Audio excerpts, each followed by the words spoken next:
చట్టం దృష్టిలో ఆమె మైనర్ అంటే మైనరే.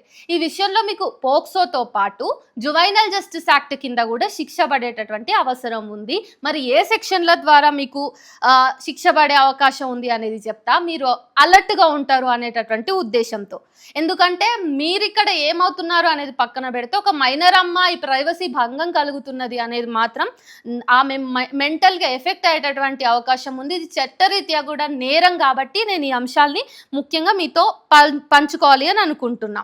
అయితే ఇక్కడ జువైనల్ జస్టిస్ యాక్ట్ 2015కి సంబంధించినటువంటి సెక్షన్ 74ని మనం చూసుకున్నట్టయితే, ఏదైనా వార్తాపత్రికలో కానీ, టీవీ ఛానల్లో కానీ, లేదంటే సోషల్ మీడియాలో కానీ మైనర్లకి సంబంధించినటువంటి డీటెయిల్స్ లైక్ మైనర్ పేరు కావచ్చు, వాళ్ళ కుటుంబ సభ్యుల డీటెయిల్స్ కావచ్చు, వాళ్ళ ఇంటి అడ్రస్ తదితర డీటెయిల్స్ను పబ్లిక్ డొమైన్లో పెట్టడం అనేది చట్టరీత్యా నేరము. ఇట్లా చేసిన వాళ్ళ మీద